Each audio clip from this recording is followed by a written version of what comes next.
sur Sud Radio. Nous sommes également en direct avec Jean Dorido et Stella Kamga. Tout de suite, notre grand débat. Nous parlons du risque de reconfinement. Le président de la République, Emmanuel Macron, se donne 48 heures avant d'examiner les décisions qu'il pourra prendre pour continuer à endiguer cette épidémie. Le grand débat des vraies voix, c'est tout de suite. Sud Radio, les vraies voix. Le débat est ouvert. Pour en parler, on accueille Bruno Megarban. Bonsoir à vous.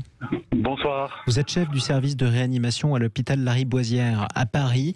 Peut-on encore éviter un reconfinement total? Alors c'est une question un petit peu vague que nous avons choisie à dessein parce que les règles des confinements changent d'un confinement à l'autre, c'est bien connu. Mais en d'autres termes, est-ce qu'on peut prendre encore davantage de mesures restrictives pour permettre aux hôpitaux de souffler? Peut-être première question, Bruno Megarban, quelle est la situation dans votre service de réanimation à l'hôpital Lariboisière? Écoutez, dans notre service de réanimation, nous disposons de 18 lits. Nous avons 17 patients hospitalisés pour forme grave de Covid-19. Donc finalement, nous n'avons qu'un seul patient qui a une autre pathologie que la Covid-19. Voilà. En fait, malheureusement, nos capacités d'admettre de nouveaux patients sont limitées. Donc en fait, nous attendons l'ouverture de lits éphémères sur l'hôpital pour pouvoir y admettre des patients, et ceci grâce à la déprogrammation d'activités chirurgicales. Quel type d'activité et d'opération vous déprogrammez, et vous pouvez vous permettre de déprogrammer pour faire de la place, si j'ose dire, pour les patients atteints du coronavirus?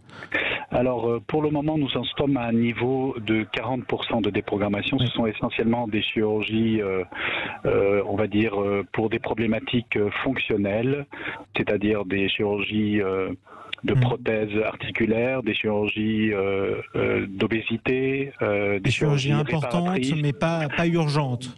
Exactement. On va dire qu'ils ne mettent pas en jeu le pronostic vital du patient, on va dire à court voire moyen terme, mais évidemment qui peut créer des désagréments, on va dire des problèmes éventuellement de douleurs persistantes ou d'impotence fonctionnelle, mais qui peuvent être tout simplement retardés ou reprogrammés d'ici quelques semaines lorsque la situation ira mieux. Emmanuel Macron, le président de la République, qui a tout fait pour retarder de nouvelles mesures restrictives, au moins sur l'Île-de-France, se donnerait 48 heures pour voir s'il durcit les mesures. Est-ce que pour vous, Bruno Megarban, cette espèce de confinement dehors, si j'ose dire, dans la région Île-de-France, avec des écoles qui restent ouvertes, est-ce que c'est suffisant aujourd'hui ? Alors, si vous voulez, effectivement, il faut attendre quelques jours encore pour voir si les mesures décidées jusque-là auront des résultats sur la vitesse de progression des nouveaux cas de contamination.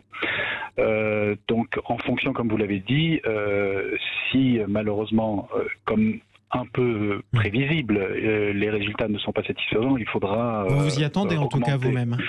On s'y attend, enfin, en fonction de tout ce que l'on entend et tout ce que les épidémiologistes nous disent, très probablement l'efficacité ne sera pas pleine. Maintenant, effectivement, qu'en serait-il si des mesures plus sévères étaient mises en place? Qu'en serait-il notamment de l'acceptabilité par la population? Parce que, comme vous l'avez compris, pour qu'une mesure de confinement soit efficace, il faut d'abord qu'elle soit appliquée par la population. Alors, il est vrai que si les chiffres devenaient menaçants, la majorité de la population comprendra la nécessité, évidemment, de rester chez soi, mais c'est pas évident, notamment avec les beaux jours qui arrivent. Philippe Bilger. Monsieur le professeur, le hasard fait que j'ai participé à une émission tout à l'heure et que parfois j'entends des discours de médecins, non pas optimistes, ça n'est pas le mot, mais qui disent que la situation n'est pas dramatique, et une majorité d'autres qui disent qu'elle devient extrêmement préoccupante. Quel est votre point de vue? Est-ce qu'il est normal qu'il ne puisse pas y avoir sur ce constat une sorte d'accord? Alors vous avez raison, effectivement. En tout cas, tout ce que l'on peut dire, c'est que le nombre de patients qui nécessitent des admissions en soins critiques augmente régulièrement. Donc effectivement, aujourd'hui, nous en sommes à peu près à 5000 en France. Nous avons donc dépassé déjà largement le capacitaire habituel, mais surtout, nous sommes à hauteur de la situation d'octobre-novembre. Alors on va dire, si l'on se veut très inquiet inquiet, c'est parce qu'effectivement, les projections laissent penser que d'ici 3 semaines, ce nombre doublerait. Donc effectivement, les plus pessimistes regardent la situation dans 3 semaines et donc effectivement sont très inquiets car à ce moment-là, effectivement, si rien n'est fait à l'hôpital, on pourrait se retrouver en situation de devoir éventuellement trier les patients, ou en tout cas ne pas optimiser la prise en charge pour tout le monde. Juste avant Bruno Megarban de donner la parole à tous ceux qui nous écoutent et qui nous appellent au 0826 300 300, est-ce que pour vous la situation est pire que lors de la première vague, celle d'il y a 1 an ? Alors, on ne peut pas dire qu'aujourd'hui la situation est pire. En fait, au cours de la première vague est tombée sur nous une maladie que personne ne connaissait, avec une augmentation exponentielle et brutale de patients qui venaient, tous plus graves les uns que les autres. La croissance était exponentielle et surtout nous n'avions aucun indicateur pour savoir jusqu'où les choses pouvaient aller. À ce moment-là, un confinement très strict était obligatoire, ne serait-ce pour pouvoir comprendre ce qui se passe et traiter les patients déjà infectés. Là, nous avons plutôt des indicateurs pour mesurer le sens de l'évolution et ces indicateurs sont pessimistes. Donc en fait, si un confinement strict devait être mis en place, c'est uniquement parce que dans 3 semaines, il y a un risque majeur d'avoir un nombre important de patients que le système ne peut encaisser actuellement au vu des moyens donnés. Donc si effectivement de telles mesures n'étaient pas prises n'étaient pas mises en place, il faut urgemment utiliser l'ensemble des leviers pour renforcer le système hospitalier en termes de lits de soins critiques, en termes de personnel pour pouvoir prendre en charge ces fameux 10 000 patients que l'on aurait à prendre en charge. 10 000 patients en réanimation, ce qui serait énorme, et le double du nombre de patients qu'il y a actuellement. Alors juste un petit mot, en fait, bien expliquer aussi la différence en fait qui existe entre les 2 vagues, c'est que aussi aujourd'hui, en raison de l'absence de confinement, nous avons aussi des tas d'autres patients qui viennent pour d'autres pathologies. Ne serait-ce qu'en raison de la circulation automobile, nous avons des accidents de la route, c'est ça la différence. Voilà, et qui occupent, nous avons par exemple des gens qui viennent pour ivresse, pour intoxication, donc en fait des pathologies qui n'existaient pas, qui avaient disparu miraculeusement lors du premier pic épidémique. C'est vrai qu'on peut se rappeler d'ailleurs la baisse miraculeuse des chiffres de la sécurité routière pendant le premier confinement et même un petit peu après. On ne peut plus en profiter aujourd'hui puisque malgré tout le monde peut prendre la route ou presque comme d'habitude. 0826 300 300, vous nous écoutez sur Sud Radio, nous vous posons cette question, peut-on encore éviter un reconfinement total? Pour l'instant, vous répondez oui à 65% d'entre vous. J'aimerais qu'on accueille Daniel qui nous appelle sur Sud Radio. Bonsoir à vous Daniel. Bonsoir à tout le panel. Et bienvenue à vous sur Sud Radio. Daniel, vous êtes médecin vous-même, vous travaillez dans un hôpital, un hôpital qui s'occupe notamment des enfants, je crois, si c'est l'hôpital Necker. Est-ce que vous êtes d'accord avec un certain nombre de vos confrères hospitaliers, praticiens hospitaliers, qui disent qu'il faut durcir les mesures parce que l'hôpital est en train de craquer? Alors, moi, j'ai une activité effectivement hospitalière et également libérale dans un établissement hôpital public, hôpital privé, qui a un service de réanimation qui est totalement saturé.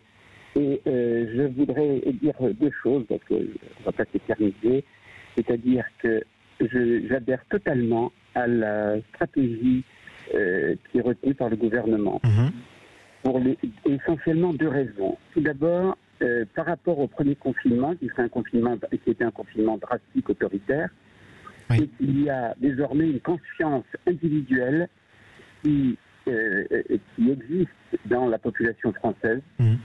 Et je pense qu'il faut compter là-dessus. Je pense que Vous pensez que les Français font plus attention qu'ils ne le faisaient il y a 1 an? Absolument. Moi, je viens de consulter cet après-midi.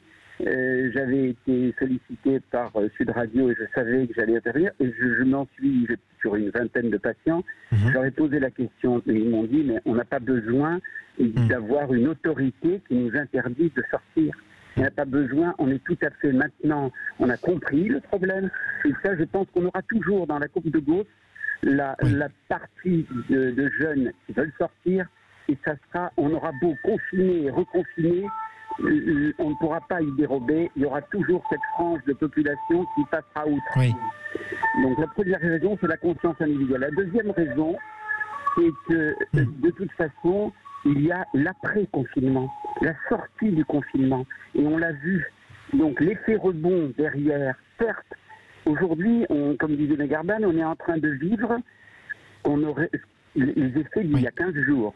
Oui, c'est vrai. Et là, on est en train d'anticiper que se passera-t-il dans 15 jours. On est exactement en train d'anticiper en tout cas les suites et les effets d'ailleurs des mesures qu'on a pu prises, les effets éventuels en tout cas.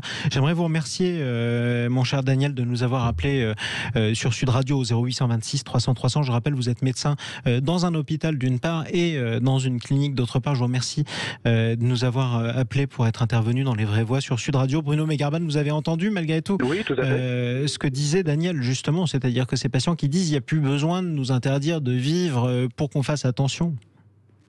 C'est vrai, de toute façon, quelles que soient les décisions et la dureté des mesures de restriction, pour que ça soit efficace, il faut d'abord que la population y adhère et les mette en pratique. Donc effectivement, le plus important, c'est bien sûr de compter sur la compréhension et la responsabilité de chacun, car évidemment, je rappelle à nouveau, les contaminations se font essentiellement dans le milieu familial, à l'intérieur des maisons. C'est ça. Si on organise des réunions inutiles, élargies, avec des amis, que l'on pourrait tout à fait remettre une période... un mariage, un repas de famille, un anniversaire. Exactement. Par exemple, et c'est ça que vous appelleriez plutôt à restreindre, ou du moins... C'est-à-dire, ça c'est indispensable, évidemment. Maintenant, bien sûr, pourront se discuter des mesures supplémentaires, si le gouvernement le jugeait nécessaire. Bien sûr, d'un point de vue, je comprends, d'un point de vue purement épidémiologique, évidemment, plus les mesures de restriction sont strictes, et plus on va avoir une efficacité plus importante. Moins il y a d'interaction, moins il y a d'interaction entre les gens. Maintenant, le risque, évidemment, c'est que si on mettait des mesures trop strictes, que la population se rebelle et ne les accepte pas. Donc, la situation est très difficile. Chemin de crête, en tout cas. De toutes les façons, dans les 15 jours qui viennent, quelles que soient les décisions de restriction prises actuellement, il va y avoir un afflux important de patients. Il va y avoir une augmentation vers l'hôpital des patients en réanimation. Il faut donc urgemment, surtout, doter les hôpitaux des moyens nécessaires. Les lits, le personnel et le matériel. Voilà. Et donc, en fait, c'est en cours actuellement. Malheureusement, c'est au détriment quand même de certaines déprogrammations. Mais c'est vrai que l'arrivée dès demain, par exemple, dans les hôpitaux de l'assistance publique, d'élèves infirmiers, des renforts, anesthésistes, des élèves infirmiers des blocs opératoires, nous permettront de renforcer notamment les lits de soins intensifs qui permettent d'accueillir en fait une grande proportion de patients ayant la Covid-19 qui nécessitent une oxygénothérapie renforcée, sans pour autant être à un stade encore d'intubation et de réanimation lourde. Effectivement, restez avec nous, Bruno Megarban. On parlera avec vous dans un instant d'une mesure qui crispe le débat. C'est notamment l'éventuelle fermeture des écoles. Elle est très demandée par un certain nombre de vos confrères et notamment épidémiologistes. Jean Dorido, la résistance, plutôt le refus des Français devant la perspective d'un reconfinement, vous le comprenez tout à fait? Ben oui, je crois que c'était bien expliqué par M. Megarban. C'est vrai que les Français sont fatigués. On sait qu'il y a des catégories de Français qui souffrent énormément. Les étudiants en première ligne, c'est extrêmement difficile pour eux. Et c'est vrai que c'est vraiment l'affaire de chacun. Et j'aurais une question moi, pour M. Megarban. Si on cherche quand même du positif, on disait que lors du premier confinement très dur, il y a un an, la durée en réanimation était autour de 3 semaines. Et est-ce qu'aujourd'hui, alors je crois que c'est plus long, et est-ce que c'est mieux pris en charge? On connaît mieux la maladie, et est-ce que peut-être ça guérit quand même mieux globalement? Est-ce que vous assistez à quand même plus de guérison qu'il y a un an? Alors vous avez raison, effectivement. Donc en fait, il y a 2 groupes de patients en réanimation. Ceux qui sont uniquement sous oxygène à très haut débit, qui en fait vont y rester à peu près 10 jours et vont pour la quasi-totalité guérir et rentrer chez eux. Ensuite, il y a le groupe qui s'est aggravé, qui a été intubé, ventilé, qui lui va rester de façon beaucoup plus prolongée, j'allais dire de l'ordre plutôt du mois en réanimation, et qui effectivement aura un risque plus important de décès.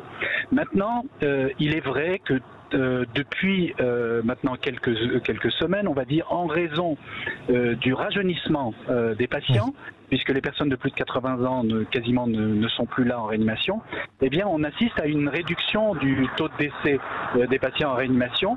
Alors ce sont des patients plus jeunes, parfois gravement malades, mais effectivement plus résistants.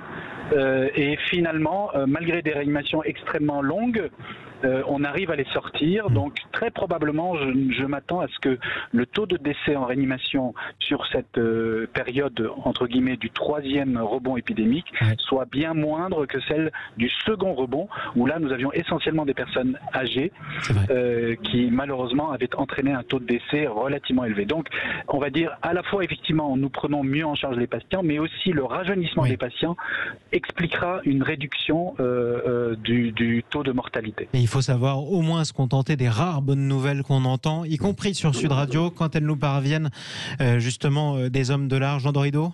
Oui, non, donc c'est peut-être déjà le début d'un effet vaccin finalement, alors ce rajeunissement de la population, c'est ça ? Oui, tout à fait. C'est très clairement un effet vaccin, un effet aussi probablement meilleure autoprotection des personnes à risque. Qui ont bien compris les dangers, et c'est malheureusement à l'inverse un effet aussi consécutif au relâchement des jeunes qui continuent à se brasser, alors probablement par lassitude ou par incompréhension. Or, le virus, et notamment la souche britannique, est beaucoup plus contagieuse, et donc, évidemment, le nombre de contaminations parmi les jeunes augmente, et mathématiquement, les formes plus graves augmentent également. Par définition. Stella Kamgar.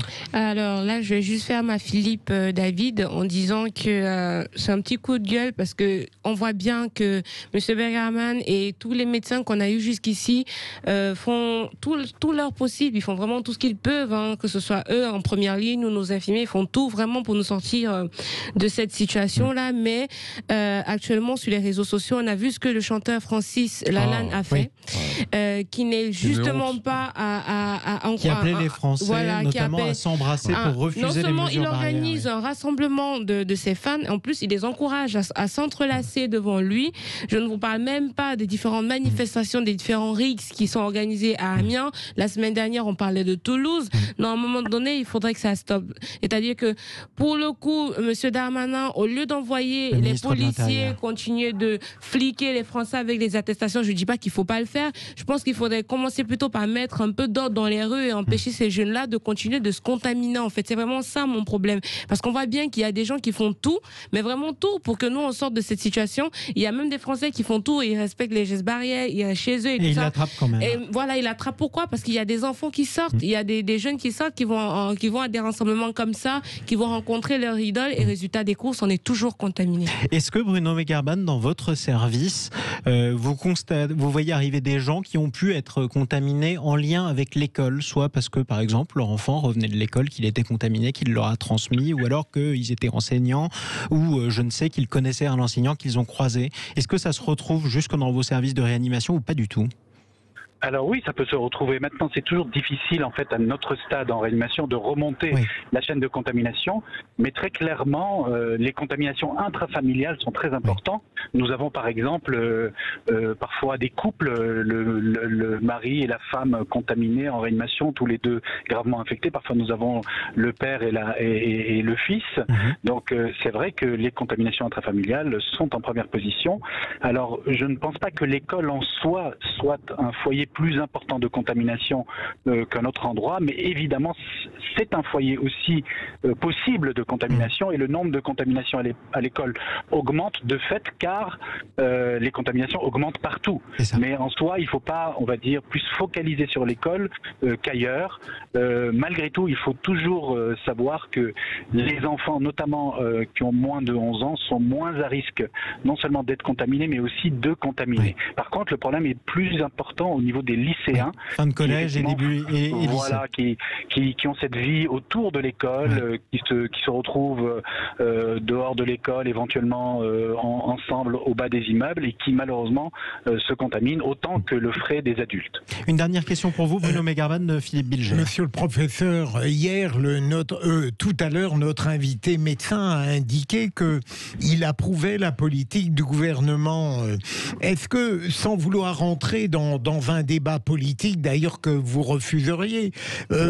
Est-ce que vous considérez que depuis le début de l'année 2020, il était possible pour le gouvernement de sortir d'une politique qui représente un petit peu un pragmatisme entêté? Est-ce qu'il aurait été possible de prévoir à plus long terme? Est-ce que l'imprévisibilité du fléau aurait permis tout de même une politique plus réfléchie ou non? Alors je pense, on va dire, on voit bien que la dynamique du virus a certains secrets et certains facteurs que l'on ne maîtrise pas. Malgré tout, effectivement, les modèles laissaient prévoir une accélération des contaminations au mois de mars, même si très probablement on a vu que cette accélération a été décalée par rapport aux prévisions initiales. Alors je dirais... En fait, l'action gouvernementale qui était attendue, d'abord, c'est effectivement répéter sans cesse les messages de prévention. Deuxièmement, accélérer la vaccination de masse. Et là-dessus, on a bien vu qu'on est malheureusement limité en raison des doses que nous avons. Et puis très probablement, et là-dessus où je dirais j'aurais peut-être une critique, c'est on va dire renforcer l'action des hôpitaux et renforcer les moyens à disposition. Et ça peut-être... il y a de la marge. Ça n'a pas été fait dans les temps. En tout cas, aujourd'hui, on a l'impression qu'on doit précipiter les choses parce que, malheureusement, on s'est quand même laissé déborder. Voilà, alors que les choses étaient prévisibles dans ce sens. Merci à vous d'être intervenu sur Sud Radio, professeur Bruno Megarban. Bon courage surtout à vous et à toutes vos équipes. Je rappelle que vous êtes le chef du service de réanimation de l'hôpital Lariboisière à Paris. Nous vous posions cette question sur le Twitter de Sud Radio. Peut-on encore éviter un reconfinement total? Pour l'instant, vous restez majoritaire à dire oui, 64%. On peut encore éviter ce reconfinement total, quoi qu'il en soit. Il va falloir faire attention. Chers amis, les vraies voix sur Sud Radio reviennent dans un instant pour le mot de la fin. On va retrouver Esteban Rania dans quelques instants pour le clin d'œil des vraies voix. Tout de suite.